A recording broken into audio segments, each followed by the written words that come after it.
3 weeks ago today, Sabbath, February the 4th, a friend texted me. I read you his text. I've seen a lot of hate spewed in recent days about a man who is a constant winner and overachiever, and that's what the people who support him like about him. Yes, he's been caught in some lies and maybe twisted the truth a little bit, but he's still out there proving his haters wrong time after time. Some people are just jealous of someone who is successful and has money.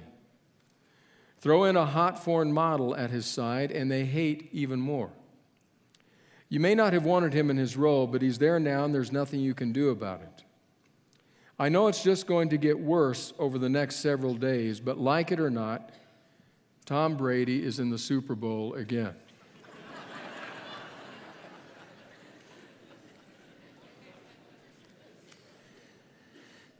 That text kind of says it all, doesn't it? It underlines the realities which we face. In my adult life, I have never seen our country this divided. It's not just that we see things differently, it's that there is incredible hostility for one another. It doesn't seem to matter whether you look at football or politics, or you look at education or race, or you look at national affairs or the church. Everywhere we look, division, animosity, and hostility. And then right in the middle of that, Daniel.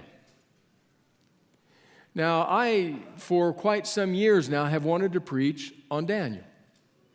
But the truth is, I've always been scared off by the second half of Daniel.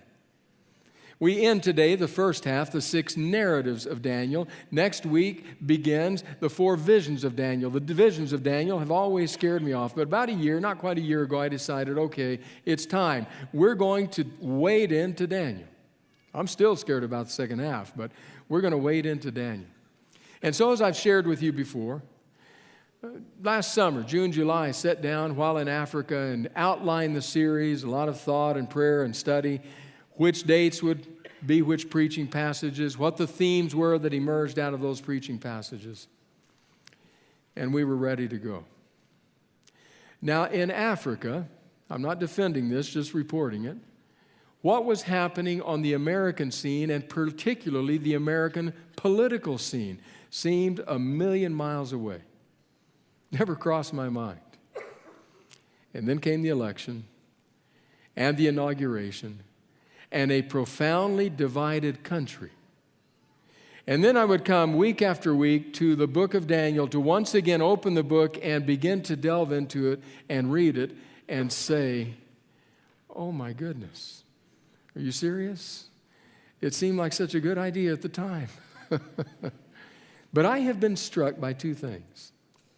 One that we probably all would agree on and that we all realize is that the Word of God has a timelessness about it. In other words, it endures throughout time. In every epoch, in every age, the Word of God applies. But it not only has a timelessness about it, it also has a timeliness about it. It is timely, time and again. And that's what struck me as we've been studying Daniel.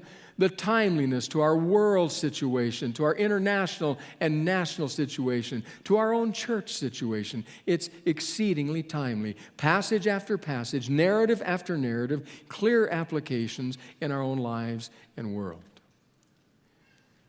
And then comes Daniel 6. Until today, I felt there is application that is clear. But I have to tell you, coming to Daniel 6, to one of the best known stories in Scripture, I no longer see the application. It's a very well-known story.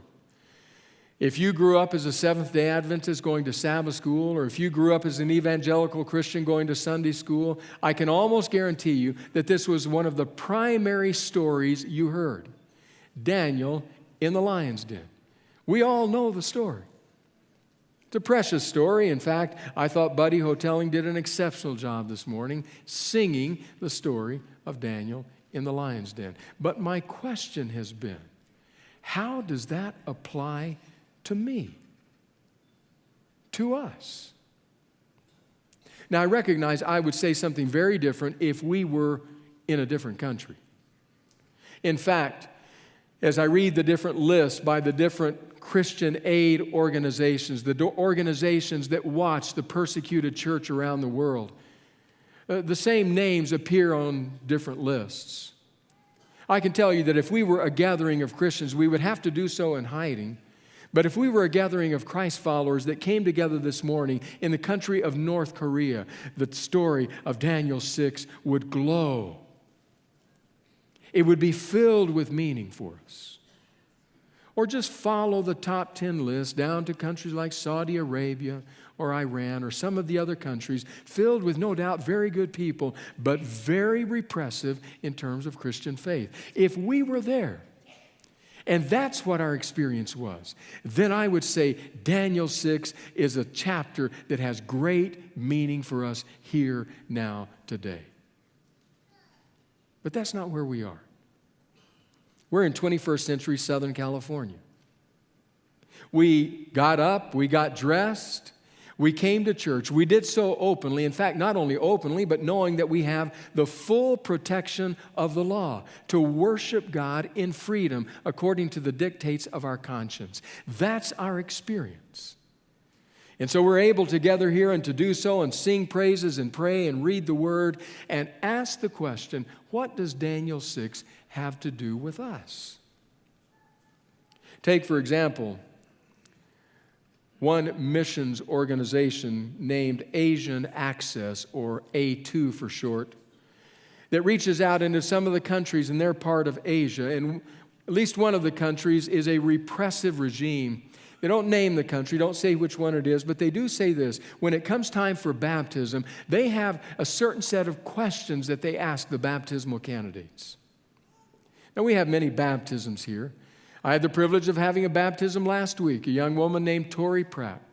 It was a delight to spend time with Tori and to hear how Jesus is growing in her heart and in her life, to hear what He means to her, to think about what some of the future may look like because she's walking with Him, to be able to stand in the baptistry and share with this congregation some of her gifts, some of her dreams, some of her desires for Jesus. It's a wonderful privilege, but very different than what I read here from Asian Access. 7 questions asked of baptismal candidates.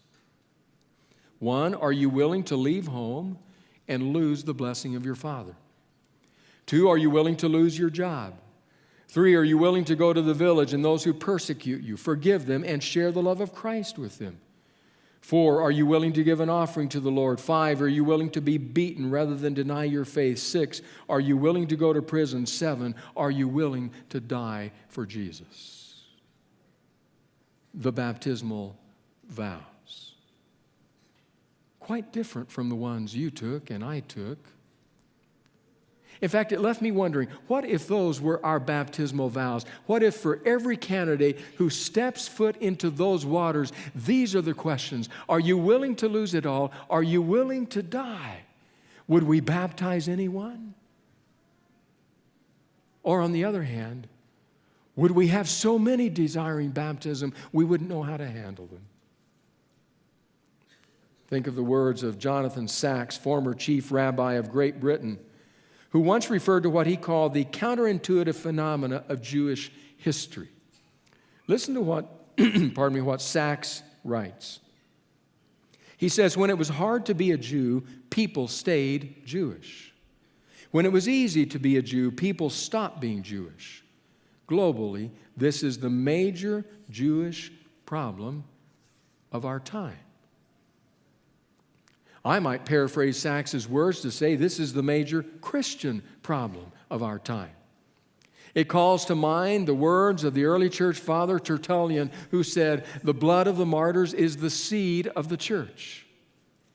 That's what we find in Daniel 6. A man who is in the crosshairs of certain powerful people in the regime because of his faith. And I read that and I ask, what does that have to do with us? With me, who worship in freedom?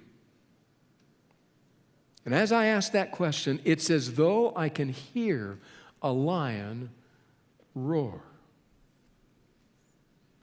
So we come to Daniel 6. As the story opens, trouble is brewing, and we can understand why. Because King Darius the Mede, is reorganizing the structure, the administration of his kingdom. He will have 120 satraps. Satraps were ancient Persian administrators. He would have 120 satraps guiding, and above them he would have 3 administrators. Some versions translate it presidents. 3 administrators. But now he's decided, even over those 3 administrators, he's going to choose one who's going to be in charge of them all, going to be the most powerful person in the kingdom. And that is Daniel. And that is trouble. Daniel 6, verse 1, it pleased Darius to appoint 120 satraps to rule throughout the kingdom, with 3 administrators over them, one of whom was Daniel. The satraps were made accountable to them so that the king might not suffer loss. In other words, they're going to manage the revenues and the taxes so he doesn't lose money, so that he might not suffer loss. Now Daniel so distinguished himself among the administrators and the satraps by his exceptional qualities that the king planned to set him over the whole kingdom. Number 1 in power after the king. And that's trouble. We know that's trouble. After all, that kind of thing happens in 1,000 different businesses and offices and boardrooms across the land. Somebody gets promoted, and all the others are asking, why? Why him? Why did she get the job? What about me? I thought I was eminently qualified. It is only complicated in the courtroom of Darius, because this is one of the Jewish exiles. This is a foreigner. How do you bring him in, allow him to rise to this level of power and authority in the kingdom, and at the end of it all, actually place him in total control? No wonder they're angry. One Bible commentary underlines what I can only term the meteoric rise of Daniel in these first 6 chapters. I want you to listen to these words and remember where he came from and where he is now. Daniel, it says, Daniel prospered throughout his entire lifetime in the court. D.N. Fuel summarizes his progression well. We have seen the Hebrew sage climb the political ladder from captive prisoner to initiate, to sage, chapter 1, to chief sage, chapter 2, to administrator over the province of Babylon, chapters 2 and 3, to the king's personal advisor, chapter 4, to third ruler in the kingdom, chapter 5, to the prime minister that the king himself intends at the beginning of chapter 6 to set over the entire kingdom, and does implicitly set over the kingdom at the end of chapter 6. What do you call that other than a meteoric rise? He's gone from being a Jewish exile to now having the opportunity to be in total control of the kingdom. And the other satraps, the other administrators simply say, this cannot happen.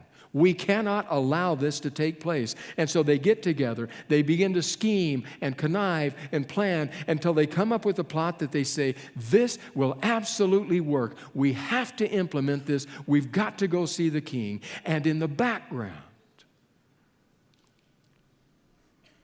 we can hear a lion roar. Daniel 6, verse 4.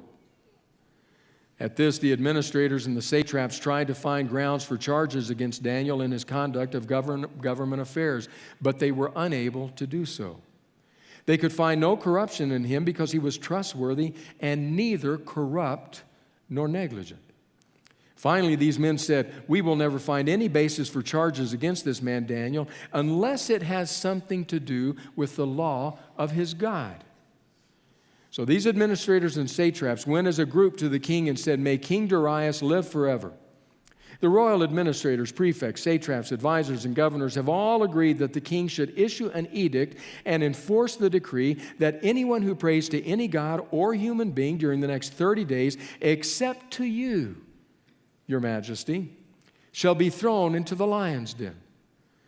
Now, your majesty, issue the decree and put it in writing so that it cannot be altered in accordance with the law of the Medes and Persians, which cannot be repealed. So King Darius put the decree in writing. We get to the very heart of the story with those words. The heart of the story is simply this. You have on the one hand the law of the Medes and Persians, which has been implemented by this decree suggested by the administrators. This is a law that cannot be changed, that cannot be repealed, that cannot be abrogated. But on the other hand, you have Daniel, the Jewish exile, the one who knows that his God has said, you will have no other gods before me. The one who knows that his God prohibits him from worshiping anyone else other than Yahweh. And the two are on a collision course.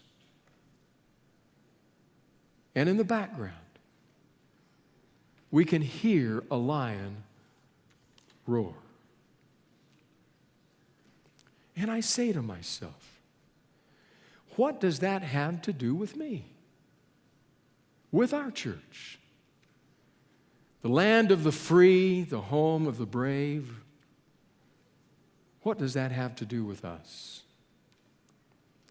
After all, we have the opportunity to be protected by the laws rather than confronted by them. They can affirm our worship rather than prohibit us from worshiping or forcing us to worship in another manner. Now, I understand that if we take the entire witness of Scripture and broaden it, that in the book of Revelation, we will come to the story, the plot line of Revelation that says that the lines of distinction, the lines of demarcation between those who follow the beast and those who follow the Lamb will become increasingly and more starkly different. It will be very clear who is worshiping who, but that the followers of the Lamb will come into collision course with the laws of the land, and then they too will have a decision to make. We see that in Revelation. But we're in Daniel, and we're in 21st century Southern California. And I ask, what does that have to do with us? Were we in a different country, were we in a different place, I would say something very different. In fact, did you know that the World Christian Encyclopedia estimates that in the 20th century, 45 million Christians were slain, martyred many times for their faith. In the whole sweep of the 2,000 years of Christian history, the estimate is that 70 million have been martyred, over half of that in the 20th century alone. And I ask myself, 45 million people in a century when I was alive and an adult. Did I know a single one of those? Did one of them live next door to me? My neighbor across the street? Did you know one, a colleague at work, perhaps? Did any of us know a single one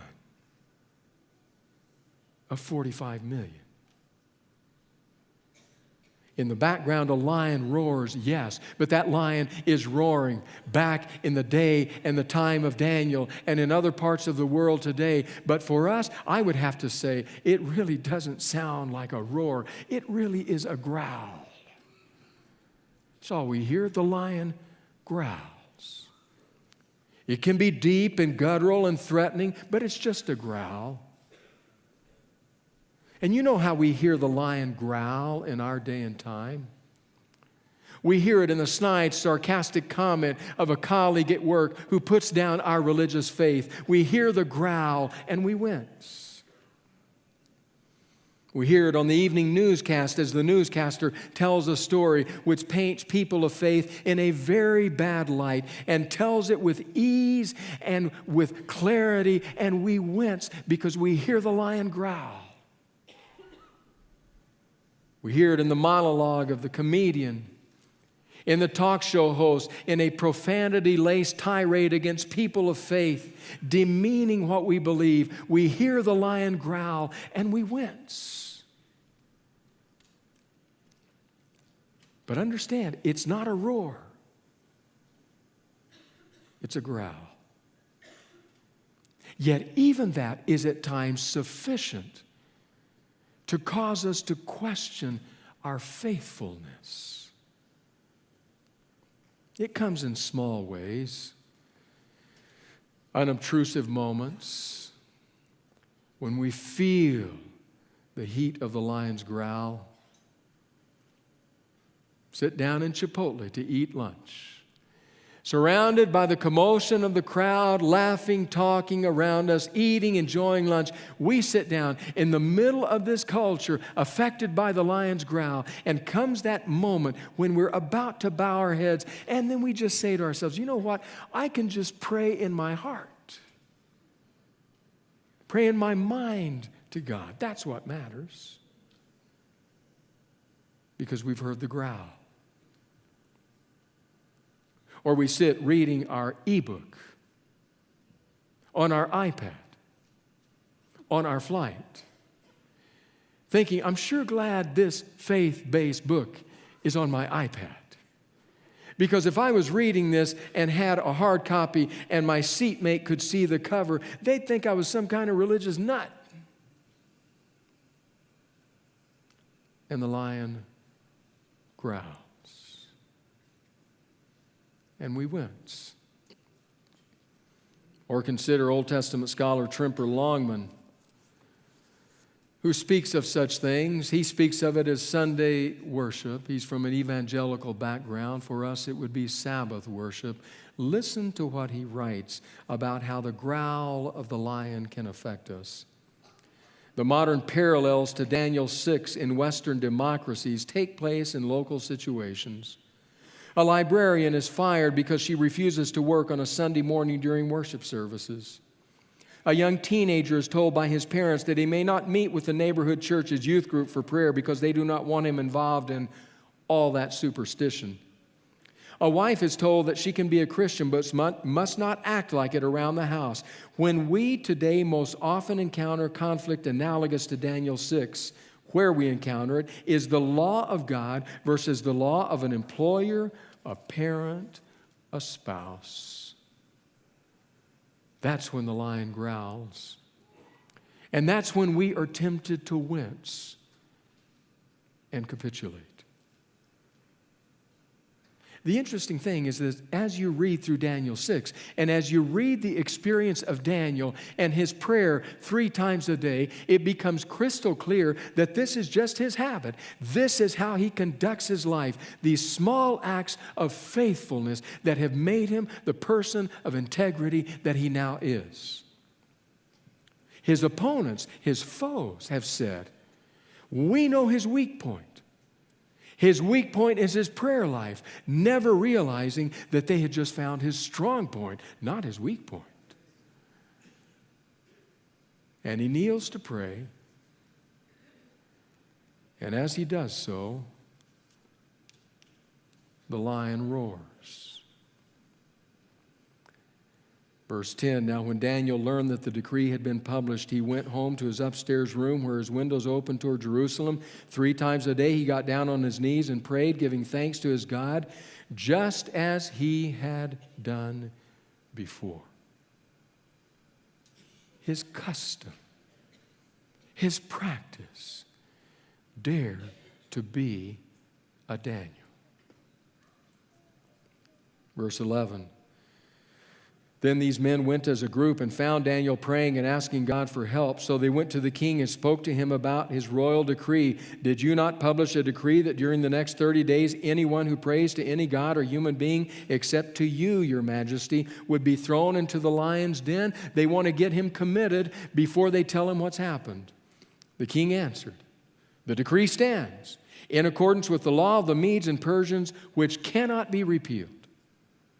Then they said to the king, Daniel, who is one of the exiles from Judah, pays no attention to you, your majesty, or to the decree you put in writing. He still prays 3 times a day. When the king heard this, he was greatly distressed. He was determined to rescue Daniel and made every effort until sundown to save him. Then the men went as a group to King Darius and said to him, "Remember, your majesty, that according to the law of the Medes and Persians, no decree or edict that the king issues can be changed." So the king gave the order, and they brought Daniel and threw him into the lion's den. The king said to Daniel, "May your God, whom you serve continually, rescue you." A stone was brought and placed over the mouth of the den, and the king sealed it with his own signet ring and with the rings of his nobles, so that Daniel's situation might not be changed. Then the king returned to his palace and spent the night without eating and without any entertainment being brought to him, and he could not sleep. Daniel is in the pit.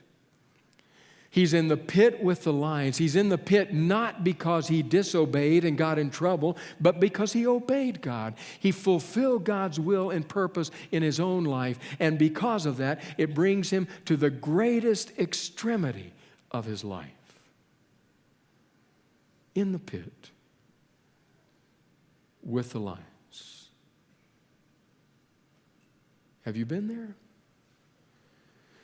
Have you been in a place not only of difficulty because of your faith and your faithful obedience?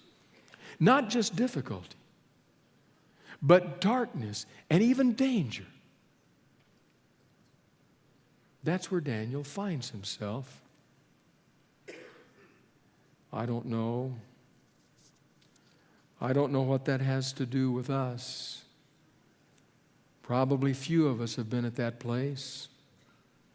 But others in other parts of the world know it only too well. I read the words of John Oros, a church leader in Romania during the communist regime. This statement comes when he was speaking to an audience at Associated Mennonite Biblical Seminary about his experience of being a church leader in Romania during that time. Listen to what Oros says. During communism, many of us preached. And people came at the end of the service and they said, "I have decided to become a Christian."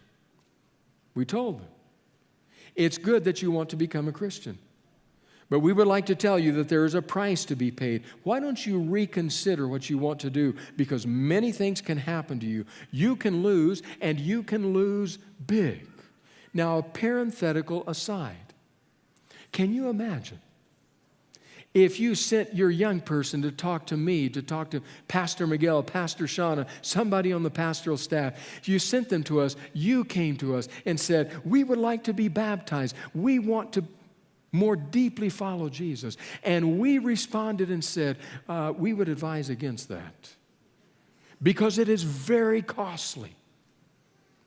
You need to determine if you are willing to pay the price." Can you imagine? Oros continues. A high percentage of these people chose to take part in a 3-month catechism class. At the end of this period, many participants declared their desire to be baptized. Typically, I would respond, "It is really nice that you want to become a Christian, but when you give your testimony, there will be informers present who will jot your name down. Tomorrow the problems will start. So count the cost. Christianity is not easy. It's not cheap. You can be demoted. You can lose your job. You can lose your friends. You can lose your neighbors. You can lose your kids who are climbing the social ladder. You can even lose your life. Let me tell you my joy," says Oros, "when we looked into their eyes, and their eyes were in tears, and they told us, 'If I lose everything but my personal relationship with my Lord Jesus Christ, it is still worth it.'" Honesty time. What does that have to do with you and me? It stirs me deeply. But I have to be honest. I have been blessed in following Jesus. not losing everything.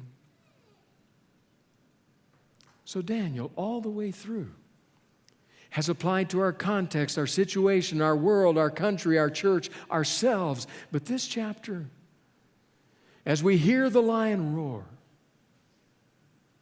something within us admits we only hear the lion growl, and sometimes that's too much. Daniel 6:19. At the first light of dawn, the king got up and hurried to the lion's den. When he came near the den, he called to Daniel in an anguished voice, "Daniel, servant of the living God, has your God, whom you serve continually, been able to rescue you from the lions?" Daniel answered, "May the king live forever. My God sent his angel, and he shut the mouths of the lions. They have not hurt me, because I was found innocent in his sight, nor have I ever done anything wrong before you, your majesty." The king was overjoyed and gave orders to lift Daniel out of the den. And when Daniel was lifted from the den, no wound was found on him, because he had trusted in his God. Two things immediately happen. The first thing that happens is that the king, King Darius, erupts in what could best be described as a psalm of praise and adoration to this God of Daniel. This God who is able to act in such ways. He recognizes and even adores this God. But the second thing that happens, that would have been contrary to the law of Yahweh as recorded in Deuteronomy, but was apparently okay with the laws of the Medes and Persians, was that all of his foes, his opponents, the conspirators, were drawn together, including their families, and were cast into the pit of lions, who immediately ripped them asunder and consumed them. What does that have to do with us? I mean, put yourself in the sandals and the robes of the Jewish exiles in that day and time. You have been brought in exile from your land to this foreign land, a power that seems to have a might beyond any on earth. There's no way you can ever escape this. No way back home. And then suddenly, this story, this narrative, as you and as I sit watching this, we're in their sandals. We are struck powerfully by two realities. The first reality is this: it is a powerful call to faithfulness. It says to the people in a foreign land, there will come times when the law of the land and the law of God conflict, and at that point in time, you will have a choice to make. You will have to decide, whose law will I honor? It says that. But secondly, not only does it issue a call, secondly, it offers comfort. Because it says, God is able to deliver. God is able to take us out of the pit. He is able to take us out of the pit of Babylon and restore us to life and health and the privilege and ability to worship Him in our homeland. In fact, did you know that right here in Daniel 6, the last name mentioned in the chapter is the name of King Cyrus? The chronicler tells us over in 2 Chronicles that King Cyrus is the king who issued a decree and said, let the Israelite exiles, the Jewish exiles, return to their homeland and rebuild the house of their God, that they there might worship Him in peace. A call to faithfulness, an offer of comfort. God will deliver us from the pit. So what does it have to do with us? They heard the lion roar. We hear the lion growl. You know, there's a statement. There's a statement made by Jesus in the New Testament. It's a fairly well-known statement, so you likely remember it. It's a statement where He says something like this, something about faithfulness in little things. things. You remember that statement? And then he couples that with faithfulness in big things. You remember. Well, you might be interested to know this. The best translation for that statement, I am convinced, for me, the most accurate translation of that statement against the backdrop of Daniel 6 is this: those who are faithful when the lion growls will be faithful when the lion roars. God of grace, give us the courage, the conviction, the commitment to be faithful when the lion growls, that by the power of your Spirit we might stand tall when the lion roars. In Jesus' name, amen.